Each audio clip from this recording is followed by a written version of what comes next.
ಸಾಕ ಬೇಕಾ ಮಗನೇ ಶಾಂತಿಯಿಂದ ಇರ್ಬೇಕಾದ ಊರ್ನ ಸುಡ್ಗಾಡ್ ಮಾಡೋಕ್ ಹೊಟ್ಟಿದ್ಯಾ ನಿಂತಲ್ಲೇ ಸೀಳಿ ಬಿಡ್ತಾನಂತೆ ನನ್ನ. ಮೊದಲು ಕಪ್ ಸೀಳೋದನ್ನ ಕಲ್ತ್ಕೋ. ಯಾರು ಎಷ್ಟೆಷ್ಟು ಕೊಟ್ಟಿದ್ದೀರೋ ತಗೊಳ್ಳಿ.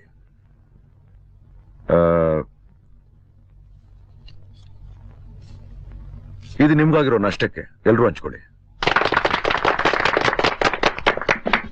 Mister, you are under arrest. Sorry inspector, arrest ಮಾಡ್ಬೇಕಾಗಿರೋದು ನನ್ನನ್ನಲ್ಲ, ಈ ಕಚಡನ. ಇವ್ರು ಯಾರು ಅಂತ ನಿನಗೆ ಗೊತ್ತಾ? ನಮ್ ಪ್ರೆಸಿಡೆಂಟ್ ಮಗ. ಅದಕ್ಕೆ ನಾನು ಸ್ವಲ್ಪ ಖರ್ಚು ಕೊಟ್ಟಿದ್ದೀನಿ. ಎಳ್ಕೊಂಡೋಗಿ ನೀವೊಂದಿಷ್ಟು ಖರ್ಚು ಕೊಡಿ. ಖರ್ಚು ಕೊಡ್ಬೇಕಾಗಿರೋದು ನಿನಗೆ. ನಮ್ ಪ್ರೆಸಿಡೆಂಟ್ ಮಗನ ಮೇಲೆ ಕೈ ಮಾಡೋಷ್ಟು ಧೈರ್ಯ ಬಂತೇನೋ ನಿನಗೆ? ಇನ್ಸ್ಪೆಕ್ಟರ್, ಧೈರ್ಯದ ಮಾತಿಗೆ ಬಂದ್ರೆ ಪ್ರೆಸಿಡೆಂಟ್ರನ್ನು ಬಿಡಲ್ಲ, ಅವ್ರ ಅಪ್ಪನ್ನು ಬಿಡಲ್ಲ.